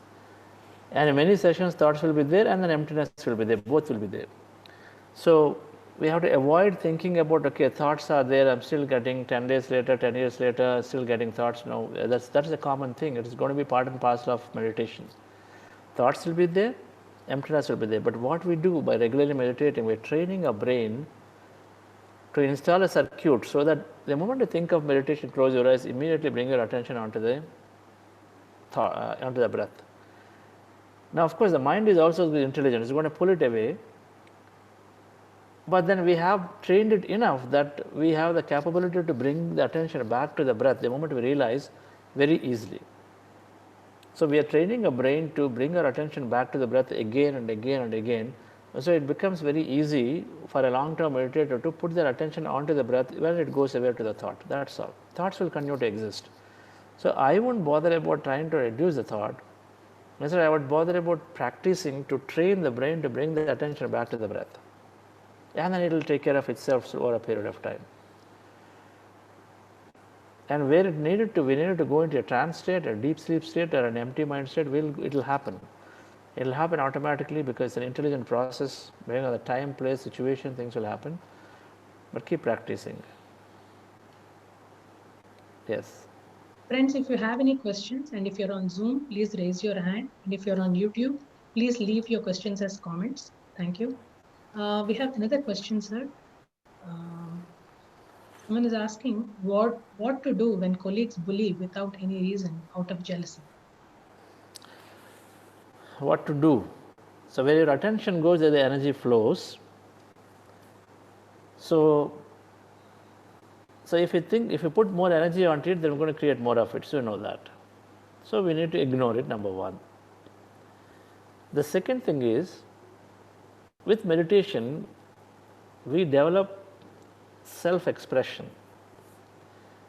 This emotional intelligence is into 5 parts, right? Self-awareness, self-expression, developing empathy, inspiring, and then social skills. There are 5 things we develop. So self-expression means identifying what is important to individually to us, and then positively, firmly expressing to the people that, hey, look, this is important to me. So you can do anything, but I don't like this. But we get the confidence and courage to express it for a meditator. Before, we'd always be living for others. Oh, they may feel bad. I don't know what they'll think. Or they will do something. So either we don't have courage to talk about it, or we're always living for somebody else, so we feel that they might feel bad, or no, it is not a done thing to be able to express what is important to us. So that will also happen. So on one side, you tend to ignore it because you'll say, okay, guys, they don't have ideas or they don't have knowledge, so you ignore it. When you ignore it, because you're not putting your attention, it doesn't flare up more. So they'll also know that, okay, they have to keep quiet. But where it is not becoming possible, where you feel it is too much, when you regularly meditate, you get the courage. And you also, without arrogantly or without overconfidently, you'll have the ability to walk up to them and then talk about it. Enough. When it is extreme case, then you're going to talk about it, you express it very strongly, firmly, not strongly, firmly. So it will happen, you'll gain the courage to do it. So we have to express it at some point if it is not going away. Express it, leave it, and then you'll be on your job. So they may say anything, it's always when if you put your attention, then it flares up. Energy goes to it and then it flares up. So we've got to detach ourselves from the situation, so that it's got to go down only. We're talking energy now, we're not talking what the individual does. So you're not putting attention on it, energy is not applied to it, so it cannot go further, it has to die down, so it is gone. So bullying, I say ignore, don't put your attention onto it, and then when it's getting too much, it's not getting solved, then you express it to them. Yes. Raise your hand. Deepika, can you please unmute and you can ask your question? Hello, Chandra sir. This is Deepika from Austin. It is so nice to see you today. I couldn't attend all of the session, but I am so happy that I connected now. I'll go back and watch the video. So my question is on manifestation. So I understand we come here with a blueprint, and let's say my blueprint says I have to be a doctor and I'm manifesting to be an engineer. How do I know my goals, my manifestation is aligned with my blueprint? So your blueprint is a doctor, but you're looking to become an engineer. Is that what you say? Yeah, it's something different. I don't know what is in my blueprint, but I'm trying to manifest something. How do I know that aligns with my blueprint? Yeah. So regular meditators, two things are happening, right? So one, what we call the clarity or intuition is emerging, you know that. So the more we are connecting into this, so what's the two things? One, we are reducing our thoughts, number one. So when the thoughts are getting reduced, all the unwanted stuff is going out. What we retain is the most desired, most important, most needed for us. That's what is retained, everything else goes away. So that itself, number one, removes a lot of clutter. Number two, because we're connecting to this field in meditation long enough, so we're receiving information frequency which becomes as an insight or a call saying that, hey, this is more important for you. So there is that, it's called gut feeling, intuition, because we receive that insight, that call. That is one, that is two. So one side clutter is removed, another side intuition is developing. Now where you don't have that clarity and say, okay, this is what I want to do. So whenever I want to do something, how do I listen to my intuition? So you ask in meditation, you pay attention while brushing the teeth, taking shower, before sleeping down, lying before sleeping where you're in relaxing mode. As soon as you get up on the bed, keeping yourself empty to say, is what's flowing into the mind. If you had asked about it and say, what is this the right thing for me to do? Right now, should I travel now or not travel? Right? Should I take up this project, not take up this project? Should I change the job, not change? So if you ask the question and then you're paying attention, or if you've made a decision about something, so you will get some messages, you will feel that yes, this is good. Now, this is one way. When you don't have that way, but then you go into manifestation, set a goal, and the manifestation process requires you to feel as if it's happening for you in your life right at this point. You're going to create a mind movie, sequence of things, of experiences you're going to have if that happens for your life. So you start visualizing to see whether that experience, you can feel it now, ahead of the event. So if you're not able to feel, first day you might have feelings. You said, I want, the blueprint may be doctor, but here you're engineer. So you go and have whole different experiences. You try to feel them. First day, maybe you'll get it. Second day, half. Third day, half. The feelings are not increasing over a period of time or day by day. And the feelings are coming down because you don't just imagine yourself doing that work, because it's somewhere deep inside. Feeling comes from the heart, which means from the individual consciousness or soul. So if the feeling doesn't come, then you know that you're on the wrong path. So Yeah. this is Sorry, another way that of- makes, yeah, that's, sorry, please go ahead, sir. That's it. So one side your intuition develops, another side you put it into the manifestation. It's okay. I mean, you're going to try for a month. By then you will know that, okay, I'm not getting that feel anymore. When I try to think about this thing of as if it's happening, and then you know that, okay, I want to toss it off. It's over. Okay. I think it makes a lot of sense. And when I go back and look at what I've done, and that's exactly what happened. Yeah, I didn't think of making a mind movie, but that'll bring a lot more clarity. Yeah, thank you so much. That makes perfect sense. Wonderful. Thank you. Thank you, Deepika. Okay, Deepika. So we have Suresh Garu has a question. Suresh Garu.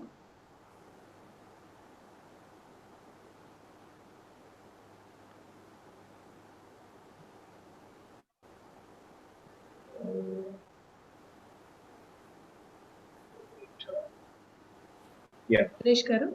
Yeah. Chandraji. Yes, it done? Suresh Garu.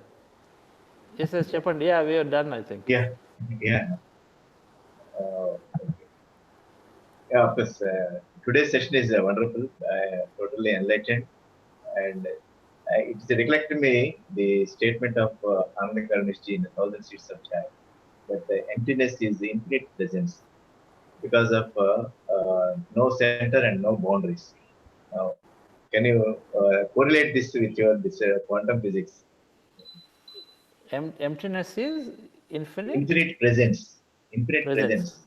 Yeah, because it has no center and no boundaries. No center, no boundaries. Yeah. So Yeah. quantum physics is saying, Yeah. first of all, it said everything is empty. Yes. Because it is measuring emptiness as non-matter. Where there's matter like electrons, the particles like electrons, neutrons. So if you take them out, and only thing matter is the electrons, neutrons, and if you take it out, then everything else is, because so when matter is not there, it's empty, right? That's how we see. So there's no matter means it's all empty. So it said, okay, it's all empty. Now when it deeply looked inside that emptiness, it found that it's all energy. And energy means it's a wave. Energy means it's a wave. Yeah. Right? So it's in the form of energy, means in the form of wave. So waves are zero boundary. Right? There's no boundary for a wave. Right? A radio wave will go on until the time it dies down with the resistance. But there is no resistance, it goes on forever. So they found that these are waves. We are all, that emptiness is all wave. And then they also found that even the electrons, that matter is also wave only. Per second, we become matter and energy 8 times in a given second. Recently, science is discovering. In a given second, our electrons are matter for some time, energy for some time. Matter and energy. They're oscillating between matter and energy. We don't even realize. Okay, we're becoming wave, we're becoming matter, right? So, essentially, electrons are also waves. That means the mass is wave, and then emptiness is wave. So they're all wave. Now waves means the moment there is waves, they're all single continuous piece of energy with no separation. So they keep on going. How far they go? They go into the entire universe, multiverse. Right? In the entire multiverse, they all become one with no boundary. So it is all infinity. And there's no boundary, is infinity, right? Right? Emptiness is the infinite space, you said, is it? Yeah. Infinite presence. Infinite presence. Yeah, presence. So, yeah, so this now the presence part is that you can feel this, because whenever you observe something in this infinite field in the quantum, when you observe something, then you can manifest into the physical aspect to feel it. The feeling is about the body, and the body, feeling is in the body, right? Feeling, emotion is in the body. Only awareness is there outside the body in the consciousness. Awareness means, right now I say, can you put your awareness on your nose without touching? You can know that, okay, there is something called nose exists. There is awareness, right, or observe. So the feeling is in the body, which is that, that's what. So emptiness is infinite presence. So presence, how do you feel it? Your presence can be felt by observing. It becomes a matter, so you can feel it, or you can sense it, you can, right, you can feel, emotionally you have it. Or that emptiness with an awareness, just as a thought, also you can know that, okay, there is this emptiness is there. Either it is a black color, it is a light color, it is a light, it's like a sea calm. That's all your awareness with which you feel that the bliss feeling that we all have. When we get into bliss feeling, that is where you're experiencing maybe like an ocean. You know that it is all big, but it's like an ocean, right? And it is all empty. Or some people experience as a blackness. That is all empty, it's all black. For some it is dark, some it is light. So we feel this whole infinity either as the presence of that infinity, either as an awareness in the form of thought, or as matter with a feeling and emotion. Either way, it is the presence of it is felt, either as awareness or as a feeling and emotion, depending on whether we are in a non-dual state or a dual state. Non-dual state means becoming one with this whole energy. Dual state means we apply a specific consciousness for a given matter in a given time frame, right? So that is a dual state. Either way, experiencing it. So emptiness is infinite presence. Is how we experience. We say you can experience the quantum field. Yeah. Okay. Okay, okay, it's fine. Yeah. Sir, we have one more participant raising hand. Srilata. Can you please unmute and ask your question? Thank you, Sureshga, for staying through. I feel encouraged that you are there. Srilata? It's my pleasure to get such an enlightened message from you. Hello. Thank you. Yeah, please go on, Yes. Srilata. Thank you, Master. And first of all, my request is that like we are Indians and I am not that much educated, but I am able to feel that there is a depth meaning you are going on telling that I'm not able to follow something like so many words like bless and so many words that I'm not able to follow, but there is a something powerful meaning what you're saying. So, if you are conducting India in class, can you conduct any Hindi classes, sir? Rashtriya Bhasha. Hindi class, I don't know. I mean, I can converse in Hindi, but not conduct a meditation session in Hindi. My mother tongue is Telugu, madam. So I can do it at Telugu class and It's not. fine, sir. Telugu అయితే ఇంకా బాగుంటుంది sir no problem Okay, sir okay. నేను morning కూడా ఒకసారి class విన్నాను meditation చేశాను అసలు నాకు కళ్ళు తెరవంగానే నా చేతిలో 5 బ్లాక్ స్టోన్స్ కనిపించాయి ఎందుకు కనిపించాయి అనేది నాకు అసలు తెలియదు ఐఎమ్ స్టార్టర్ అది ఎందుకు కనిపించింది తెలియదు పైన చూస్తే ఒక చిన్న పిరమిడ్ ఉంది చిన్నది ఎందుకుందో అర్థం కాలేదు బట్ అక్కడ కూడా మీరు ఇంగ్లీష్ లో మాట్లాడుతున్నారు I went into something deep అనమాట 1 month అయింది మీ క్లాస్ అక్కడ చూసాను అటెండ్ అయిదామని అసలు వెళ్ళాను బట్ డీప్ వెళ్ళిపోయాను సార్ మీరు అక్కడ ఏం మాట్లాడుతున్నారో నాకు ఏం తెలియదు అలా కూర్చొని అలా లోపలికి డీప్ వెళ్ళిపోయి దాని తర్వాత ఆ చెయ్యిలో చూస్తే 5 బ్లాక్ స్టోన్ చూసాను సార్ దాని అర్థం ఏమైనా ఉంటుందా సార్ చెప్పలేము మేడం ఎవరి individual experience are individual so నేను ఎవరు చెప్తే అది అలాగనే కాదు because we have to first experience we write down so that మనకి ఓవర్ అ పీరియడ్లో will be able to connect something with it every experience of individual's experience cannot be interpreted by somebody else. It is not necessary and it should not be also. So you just write it down, you know, over a period మీకు అనిపిస్తుంటుంది ఓహో ఇది ఎందుకు వచ్చింది అని అనిపిస్తే okay లేకపోతే just ignore it because it just another way of experiencing energy because మనకు తెలిసింది తక్కువ తెలియని చాలా ఎక్కువ సైన్స్ ప్రకారం చూసుకున్నా కూడా మనకు తెలిసింది ఆవగింజ అయితే తెలియని ఎంతో కొండంత ఉంది కాబట్టి ఆ ఎక్స్పీరియన్స్ మనం ఇంటర్ప్రిట్ చేయలేము చాలాసార్లు ఓకే కాకపోతే మనకు తెలుసు ఓకే మెడిటేషన్ ద్వారా నేను ఆ శక్తిని అవుతున్నాను ఆ శక్తి క్షేత్రాన్ని నేనే అవుతున్నాను విషయం అంత శూన్యం ఉంది ఆ శూన్యంలో శక్తి ఉంది, నేను శక్తితో నేను ఒకటి అవుతున్నాను కాబట్టి నేను ఒక బాడీగా దేహంగా కాకుండా ఒక శక్తిగా అవుతున్నాను అయితే మనకు తెలుస్తుంది. శక్తిగా అయిన తర్వాత శక్తిగా ఉన్నాం అనుకోండి, ఆ విధంగా కాన్సెప్ట్ జీవిస్తే దాని ద్వారా మనకి ఎన్నో విషయాలు వస్తాయి, తెలుస్తాయి. ఓకే, సో అలా అనమాట. సార్ ఇది థాట్స్ కొంచెం తీసి పక్కన పెట్టి కాన్సన్ట్రేషన్ గా కూర్చోవడానికి టిప్స్ ఏమీ లేదు మేడం, జస్ట్ శ్వాస మీద శ్వాస పెట్టడం మాత్రమే, ఇంకేముంది మేడం, దాని టిప్ ఏమి లేదు ఇంకా. Because thoughts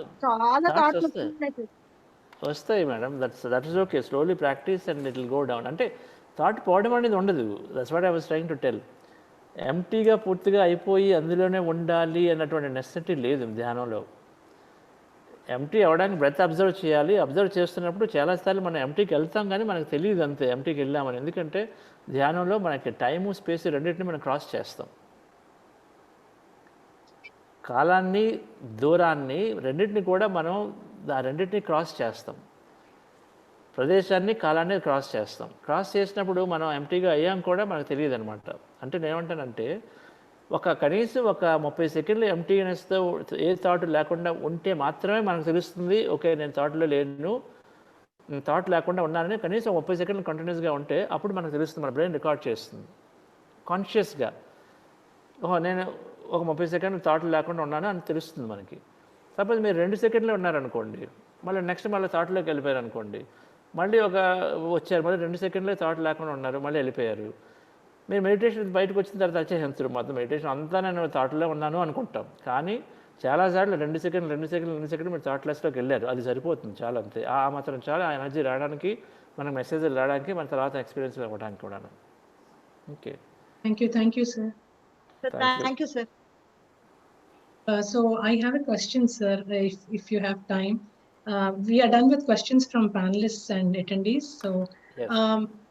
The thing is, like they say that, like I was mentioning while summarizing, that you need to live in, you need to bring that emotion that you already manifested something so that it comes to you. So how do we sustain that feeling, sir? Because yes, it is easy to bring that emotion, and then you can hold on to it for some time, but again somewhere your logical mind acts and you try to deviate from that emotion. Like you can't I find it difficult to live in that feeling that I already manifested something. So how do we sustain that? No, you're not holding on to the emotion throughout. Let's say if you're visualizing for about 8 to 10 minutes in a manifestation time, meditation, so you are feeling of that, right? And afterwards you come out in the wakeful state, you're carrying on your life, except that the decisions you make, suppose it's about doing service, right? You want to do service, you want to do meditation classes, you visualize that every day you're doing 3 classes. Now when we come out in the wakeful state, the way it works is that now you feel that as if it's happened. So in the wakeful state, you at least do 1 class, if not 3 classes. If each class is for 1 hour, you do at least 10-minute class. You have to work as if it is happening in your life, means at least you have you schedule a time of at least 10 minutes, 1 class you do. So then that is because that's all is possible, suppose, because you're so busy right now, so you only have 10 minutes. So do 10-minute 1 class. So it is still a step towards you having classes. Ade bayatiki vachi, because I still don't have time, when I manifest that extra time, then I will do class, and then it will not happen because they will future it. But instead you do concrete little actions, everything that is possible within you. If you want to donate $500 a month, now you donate as $5 a month. You don't have to wait for that extra paycheck to come, then you will say I'll donate in future. Instead you start doing, okay, $500 is not possible, but today $5 is possible because I'm abundant. Abundance of $5 I'll give. So you feel that, okay, I've got this much I'm going to give because it is happening for me. So the feeling of visualization is sustained in your visualization sequence. Then you do wakeful time.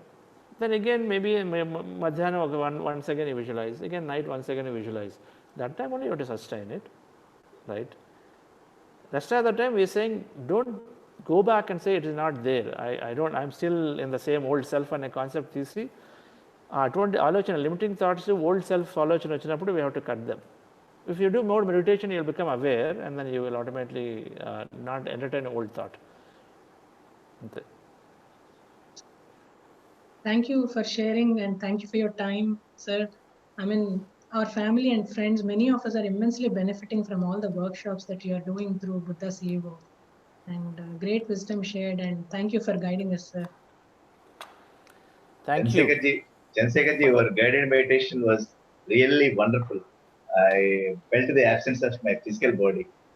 Really, I felt the emptiness. It's such a blissful music, and your guided thing really fantastic. We will do it repeatedly in a few. That's great. You are there. You will listen to it. I'm made. My day is made, Suresh garu. That's great. It's my pleasure. It's my fortune. Okay. Wonderful. Thank you very much. Thank you very much, sir. Thank you so much. Thank you, sir. Thank you, Swapna. Thank you, sir. And thank you, Swapnaji. And then thank you, all organizers, Sai and Swarna madam and Anuradha madam, I think, right? Yes. Thank you all. Thank you. Yes. Good night. Thank you. All right. Yeah. Bye-bye. Sai? So friends, hope you all got most of your questions answered. Magazine video, sir, then we can. Yeah, sure. Friends, hope you got most of your questions answered through the session. And thank you so much for joining us today. Please subscribe to Spiritual India Magazine, an international bi-monthly English journal published from Hyderabad, India. Spiritual India team has assumed the responsibility of passing the knowledge of true spirituality obtained from various spiritual scientists and spiritual gurus from the world and making it available to everyone. This magazine is the heartthrob magazine of Pyramid Spiritual Societies Movement India. So please subscribe to the magazine. Edwin, can you please play the video?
Thank you all once again. This is Swapna Gajjala signing off from Austin, Texas.